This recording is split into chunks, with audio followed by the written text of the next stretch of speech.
Hello, everybody. Dr. Rick Wallace here, dropping in on you on this Monday morning. I hope everybody's gotten off to a great start. It's been a great day for me so far. I'm excited about the things that are to come for me, my family, my business. I'm excited about the opportunity to work with more of you as we move forward. I've told you what my goal is for the business in 2019. I'm excited about that. Uh, what I want to do is talk to you about the importance of your thought patterns and your speech as it refers to your belief systems, and we're going to deal with that. There is a saying that says when you fight for your limitations, you get to keep them. And one thing you'll find is that we are constantly conditioned over the early stages of our lives to set up this belief system that creates this paradigm. And in the creation of this paradigm, which is the lens through which we view life, we are categorized in one of two ways primarily, but it can be broken down into multitudinous categories. The two ways we are ultimately going to view life is through the lens of a victim and through the lens of a victor, a winner, someone successful, someone that overcomes. So the victim sees life through the lens of an idea that says life is happening to me. And when you do that, what it does is says that things outside of my control are controlling me, or things outside of my life are controlling my situation, my life, and so forth and so on. Now, the idea of switching a paradigm or shifting a paradigm from one of a victim to one of a victor does not eliminate what's happening to you. And that's where a lot of people get a mistake. Well, if I just change my mind and I say I'm no longer a victim, everything is going to happen in my favor. No, that's not what we're saying. What I'm saying is when you change your the lens through which you view life, your paradigm, from one of life is happening to me to one that says life is responding to me, or what life is happening for me or on my behalf, you change your ability to engage the challenges of life because they're coming. You don't circumvent the vicissitudes of life. You don't circumvent struggle. You don't circumvent difficulty. The difference between people who are climbing and winning and succeeding in life isn't that they don't have struggle. It's that they view it differently, and because of the way they view it, they engage it differently. If you see yourself as being unable to impact the things that are going on in your life, you won't be able to. And what happens for most people when they're in that state of mind is it's what they believe. And I've said this so many times, but I'll venture to say it again. Facts mean absolutely nothing to the conditioned mind.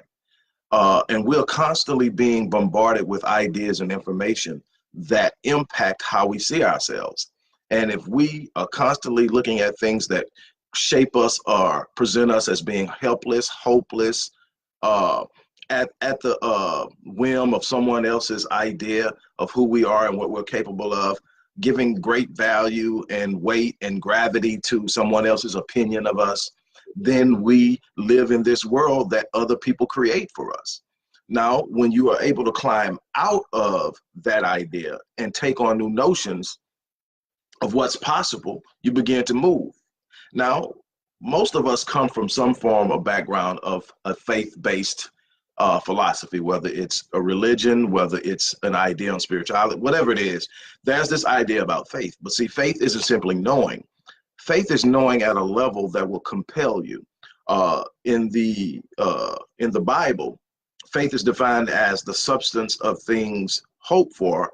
And here's the big one: the evidence. Check it out. The evidence of things unseen. The things for which your physical sight cannot see is where faith begins. Faith doesn't begin until you can't see it. When you look down and you start doing your math and the math don't add up is where faith starts.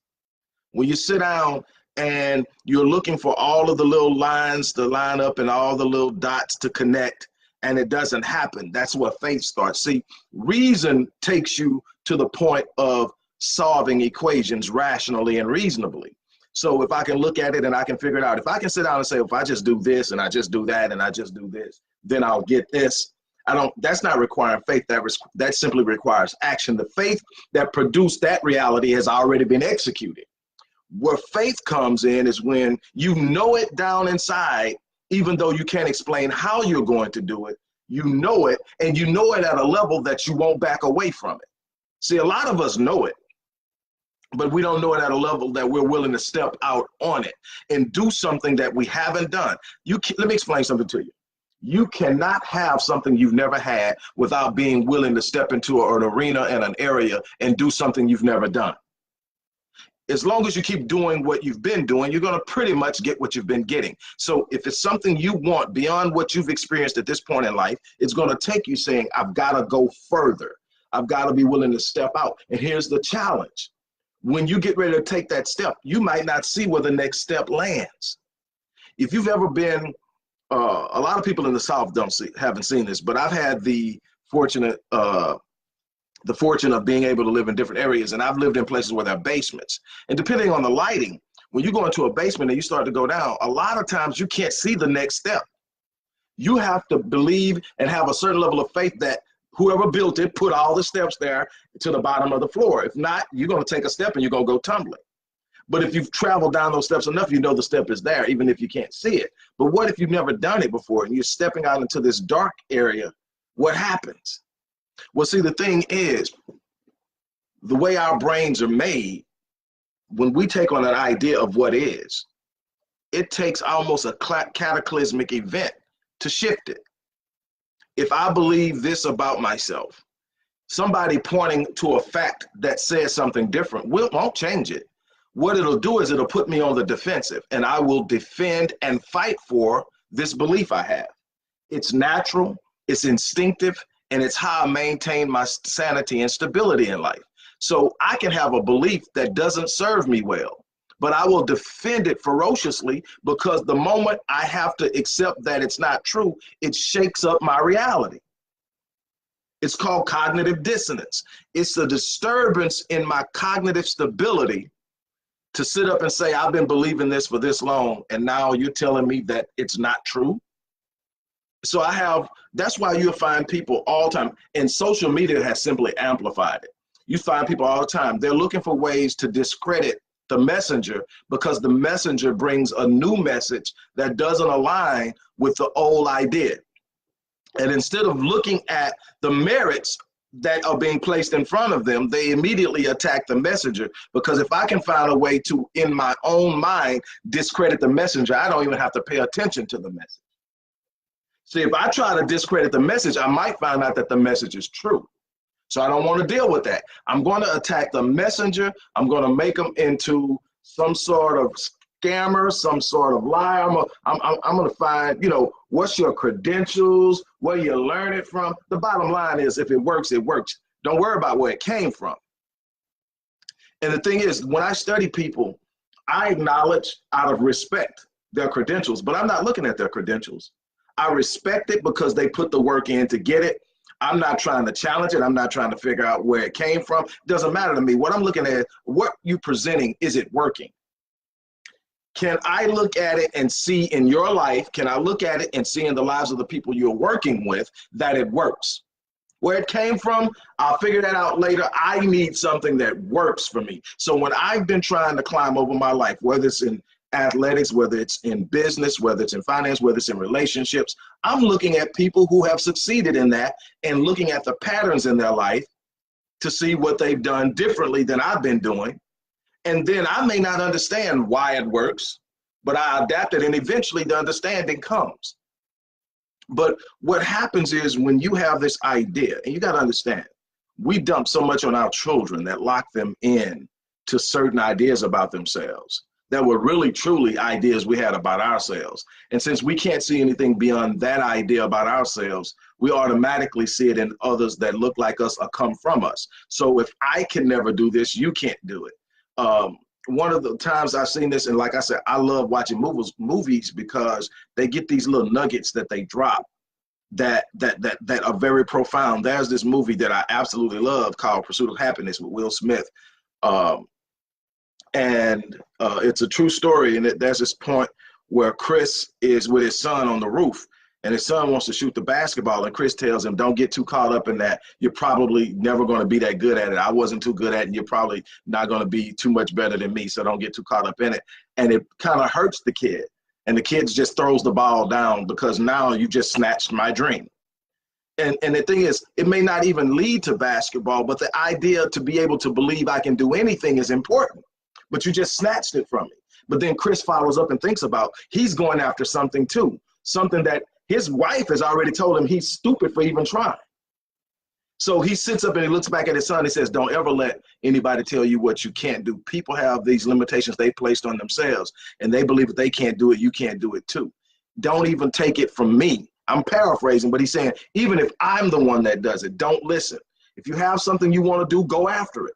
This is what I can tell you. If you go after something you want to go after, one or two things are going to happen. You're going to either get it or you're going to learn a lesson. Failure doesn't come into place and become final until you stop learning from your failure. When you have a failure and you learn from it, it makes you better, it makes you stronger, it makes you wiser. It wasn't really a failure, it was a lesson. It was preparing you for something else that was coming.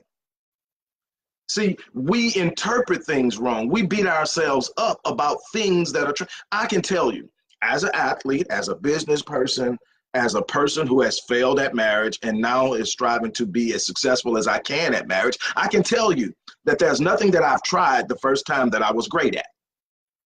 Maybe talking. If you ask my great-grandmother when she was alive, she said I was a natural talker. So maybe I was great at that. But as a general rule, when you start something new, you're not good at it. And you're going to stumble, you're going to fall, you're going to have to learn. It's going to be frustrating. You're going to have setbacks. You're going to have people looking at you and actually hoping that you fail, talking about how you're going to fail. And you got to some way navigate through that discomfort of not knowing what you're doing to get to a point that at one point in your life, you are an expert. Nobody starts anything in life as an expert at it. You start by stumbling, you start by falling, you start by trying to figure things out. And see, the problem is we'll go in life. That's why we live at the level we live at comfortably, because we get to a point in life where we know something, we know it better than most people. We'll kind of accept it and praise for it in our circles, whether it's in our organizations, our churches, our jobs, our families. We are that person in that environment. And we get in there and hey, this is where I'm at. I finally become the big fish. See, it's not the person that's still at the bottom trying to figure it out that I'm most concerned about. You know, that's why when you read in the book of Revelation and it talks about being lukewarm, it's not the person who's hot. The person who's hot is on fire. It's obvious. And it's not the person that's cold. Why? Because the person that is cold knows they're cold. And they know they're not hot. But the person that's lukewarm is in a place of comfort. I'm not like that anymore. But you're not where you're supposed to be either. But you're stuck there. The same thing in life. When you get in this place where you're now the big fish in the pond, one of the people that's recognized as the best in a certain area where you're at, you're not looking at the next level anymore. Why? Because in order to move into the next level, you've got to be the smallest person and the smallest fish in the pond again. You've got to be the person that knows the least in the room again. And see, we don't want that. We want to be the genius, the gifted, the one that everybody looks at. I'm not concerned with being the biggest fish. I'm concerned in being the best I can be. And that often means I enter into areas where there are all these other beasts that I have to learn from, that I have to glean from, that I have to acknowledge. And it doesn't bother me anymore in my life because I'm driving myself to get to the next level. It's about next level living. It's about living your life at the level of your design. It's about escaping ideas you used to have about yourself that were only ideas. Because see, God created you to be an overcomer. You are designed to conquer. You are designed to rise.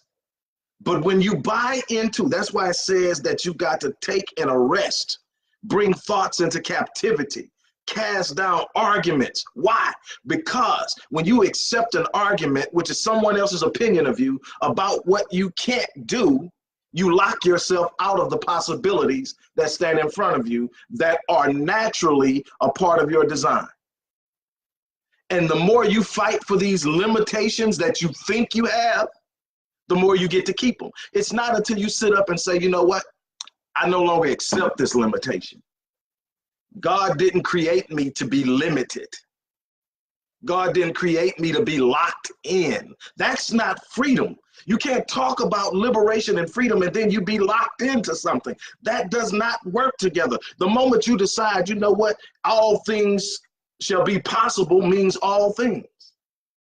Now it takes some crazy thinking to engage some of the possibilities at certain levels. But we have phones that don't need wires because somebody thought outside of the box. We're able to jump on machines that fly us around the world in fractions of the time it used to take to travel by ship because somebody thought outside of the box. We move around in cars without ever giving it a second thought because somebody thought out of the box. All of these things were once thought impossible. So the thing you're thinking at now and you can't seem to look at and see the possibility in it, you've got to engage it with the idea that there's no such thing as impossibility. Because the same way you're looking at this thing is the same way that Orville and Wilbur Wright looked at flying a plane. They say we're crazy, but we're going to do it. The invention of the steam engine, the invention of the automobile, the invention of the telephone, the cell phone, the invention of the light bulb, and I can go on and on and on of things that were once impossible, but somebody refused to stay in the box. Stop fighting for your limitations and start fighting for your freedom. Freedom to believe that you can do exceptional and extraordinary things. Freedom to believe that that thing that was once impossible is now within your grasp. Poverty is not your lot in life. I don't care where you came from. It's an idea. It's a mindset.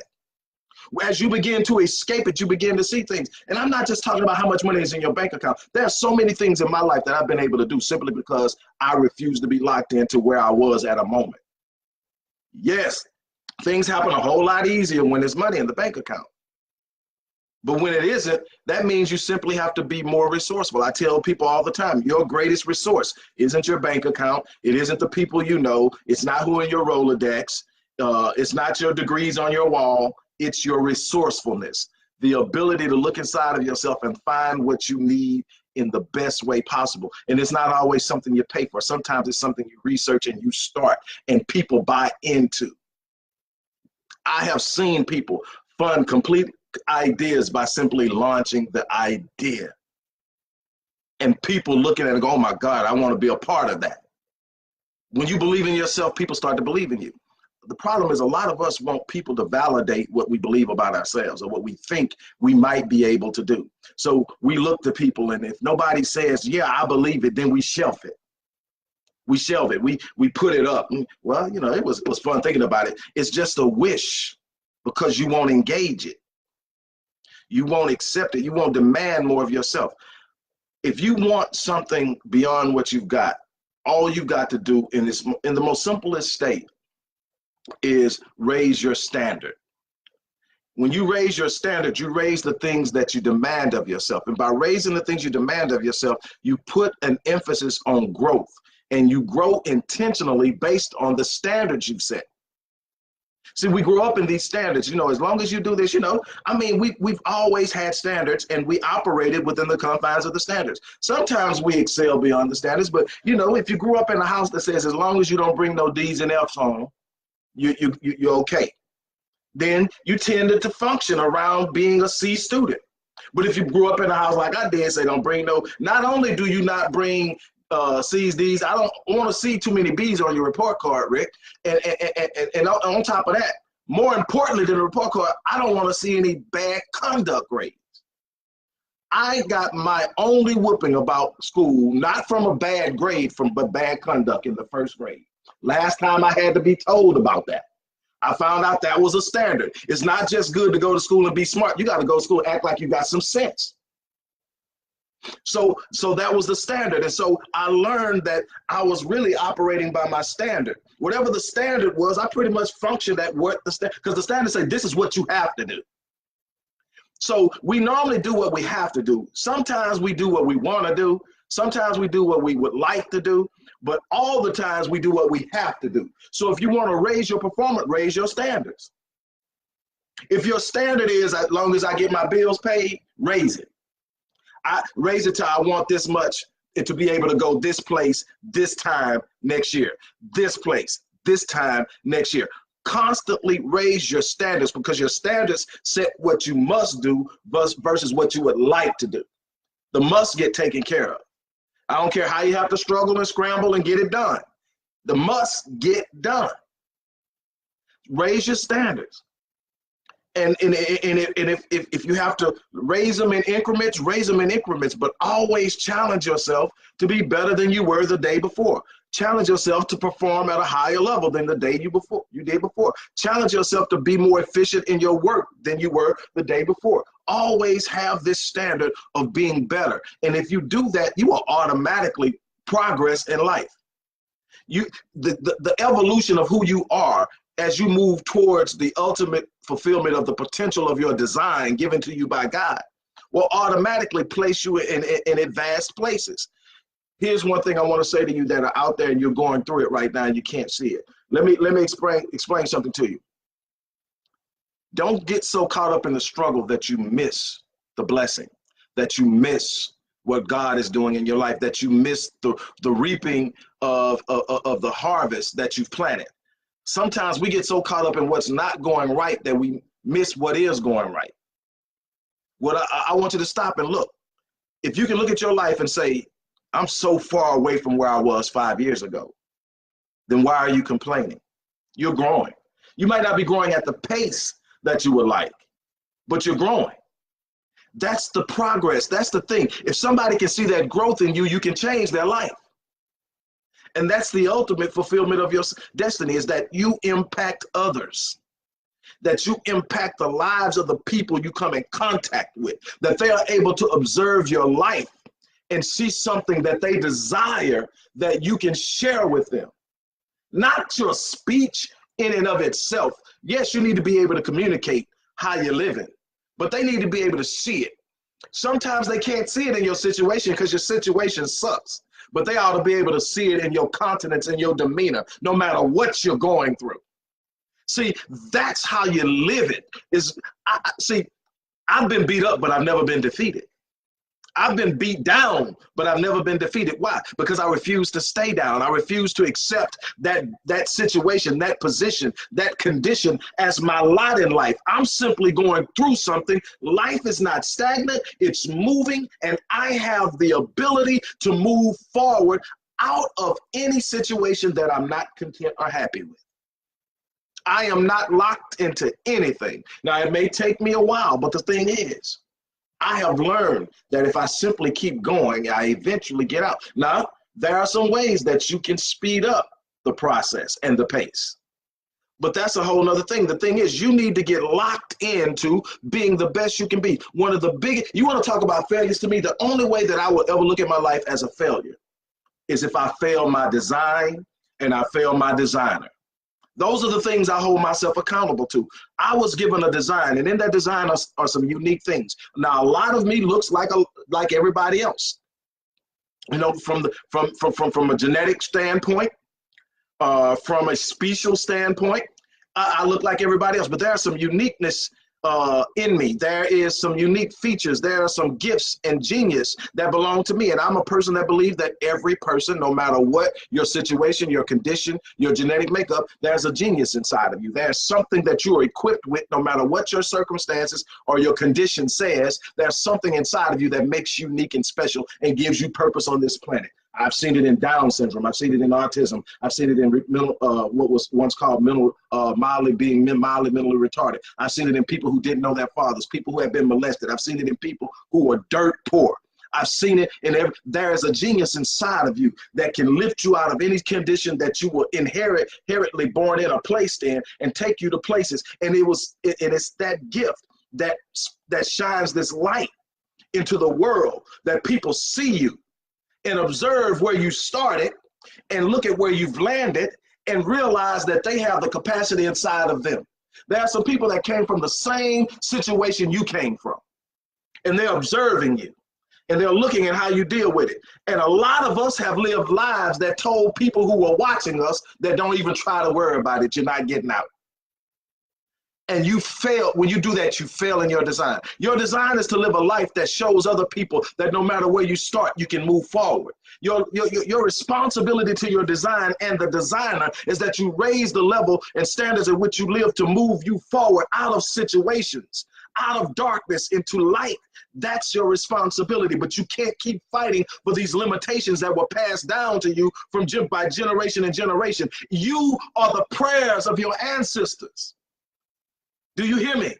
When great grandma prayed that at some point the people in her family would not be living in poverty, that the people in her family would be able to hold their heads up high, when the people in her family would be able to do exceptional things and have their name recognized, that one day that name would have great meaning. You are the answer to that prayer.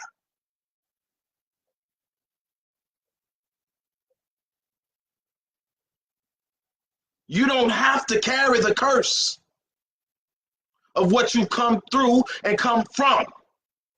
You have the right to rise up out of it. You have, matter of fact, you have a responsibility to defeat it and rise up out of it, out of poverty, out of poor relationships, out of low expectations. I tell people all the time, and I'm gonna be out of here. I tell people all the time, though, God will only meet you at the level of your expectations. And if you take time to listen to your talk, your self-talk, your conversations, you'll discover the markers of your expectations. What are you expecting? Because that's where God is going to meet you at. That's where life is going to meet you at. That's where the universe is going to meet you at. What you are expecting to happen is what you're likely going to focus on, and what you focus on, you feel and you create. If you want to do something differently, rise up out of it. Change your thinking. When you change your thinking, you change your life. Now, as I close, I want to be very clear here. I want to be very clear. Not once have you heard me say it would be easy. Matter of fact, it's going to be challenging. It's going to be sometimes overwhelming. Sometimes it will be bigger than you, but it will never be bigger than God. It will never be bigger than your purpose. It will never be bigger than your destiny. And you have a responsibility to rise to meet the challenge. You have a responsibility to rise to meet the challenge. You know, we could talk about all of the scientific data. We could talk about all the different disciplines that I've invested myself into mastering. But at the end of the day, it's a belief that I can. And it has to be a belief that you can. What you don't have to hold on to the curse of limiting beliefs, of low expectations. That's not your responsibility. That's not your lot in life. Your lot in life is to rise to the level of your design, to literally activate the potential in you. I said earlier today that greatness is not a default setting. It's something that you have to activate in yourself. It's something that you have to believe about yourself. It's something that you have to develop within yourself. It's something that you have to push through in order to experience.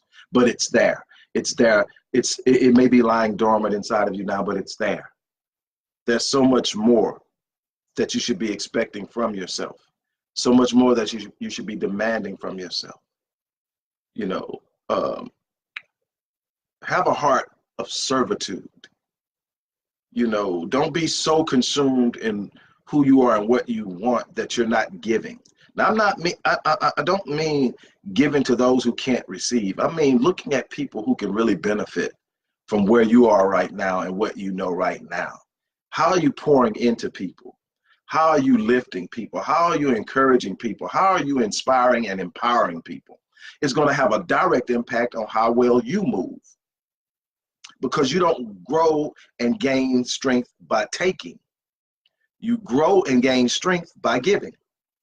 Now you got to be careful who you give to, because how it's taken from you has an impact on you as well. You want to pour into people who can appreciate it, not necessarily because they run around screaming your name 50 times a day and talking about how awesome you are, but because they take it and they show you how much they appreciate you by how well they invest in taking what you gave them and multiplying it. And see, there's no, I mean, I can't tell you a greater sense of fulfillment than to pour into somebody and then watch them sprout their wings. You know, yeah, somebody saying thank you is awesome and appreciate it. But the best way you can tell me thank you is take something I've given you and grow it, invest in it, protect it, show appreciation and value in it. And that's what you get. And that feeling of knowing you planted something in somebody's lives that changed them forever, that fills you. That's a harvest that can't be stolen from you. Look, I've talked enough. Today is Cyber Monday, so we're pushing the last thing of the this particular part of the promos. But you got to get book number 20. If you haven't ordered it yet, get this book. This is the peek inside of a mind freak. This is the peek inside of a person that understands the importance of your thoughts and how your thoughts serve as seeds for your destiny and how all of these things work together. Guard your hearts and minds. How many times do you read that in the Bible? How many times have you taken it to heart? How many times have you sit up and say, you know what, I'm going to protect my thoughts. I'm going to guard my thoughts. I'm going to invest in enriching my mind and my thought. How many times have you actually said that? How many times have you really truly stopped and thought about how important your thinking is, how important your beliefs are based on your thoughts that and produce all these different things that come in your life? Not only do you get all this in this book, but you get a free disc assessment all the way through the end of the day. Anybody who purchases the book, the link is in the description box, gets a free disc assessment. Also, all of my programs and courses are 25% off, and my platinum course, which is my flagship course at the time, is 50% off, and I've added an additional 26 sessions. It's originally 52 sessions, an entire year. It's now an additional 26 sessions, which is a year and a half, and the value is, I mean, off the chain. If you're really truly serious about really engaging life and changing where you're at, one step at a time, one thought at a time, an idea at a time, one expectation at a time, I'm inviting you to do that now. So get, you know, go there, find what you want, go look and pick the package you want, anywhere from 25% to 50% off. Get the book. I mean, this should be this is great for holidays, for people who are really trying to break free of something, people who are trying to break through, people who are trying to graduate and elevate, people who are looking to enhance marriages, enhance business performance, enhance their parenting skills. All of this is engaged here. Get this and get a free disc assessment, which is a value of $350 for absolutely free. What I'm going to leave you with now is you have a responsibility to your designer to live your life on full.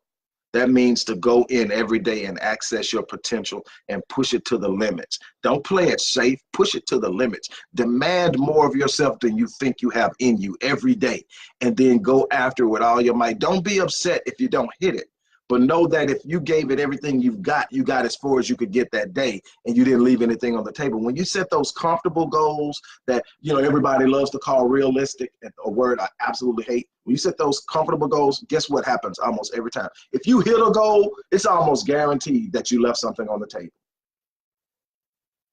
If you set comfortable goals that you can look at and say, if I just do this, this, and this, then I'll reach this goal by this date. And if you hit it, you left something on the table. I love to fail forward. And what does that mean? That means I set these crazy goals that absolutely impossible to hit by the time I hit. And I'm still going to figure out a way to make them possible one day. Then I'm going to stretch them even further. But what happens is when I set them, I don't set them and say, well, I'm never going to meet it, so I'm just going to chill. No, I set them and say, if it's possible, it's going to be done because I'm going to give it everything I've got. What happens is I normally miss hitting it by the date. It normally takes longer than I expected. But when I get to that date, I've gotten everything out of myself that I could get out of me. So I don't have to look back and say, I left something undone. I left some stuff. I left potential on the table. Because once the time is gone, you can't get that time back.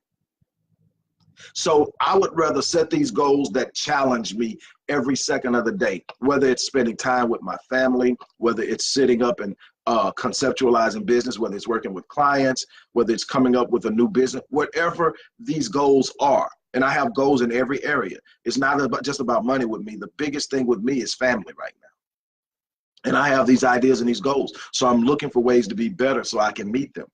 And those are the things that matter to me the most. But I know what I want from myself is like mad crazy beyond where I'm at right now. And I don't balk at it. I don't look at it. I don't become intimidated by it. I just sit up and say, shoot, put in the work.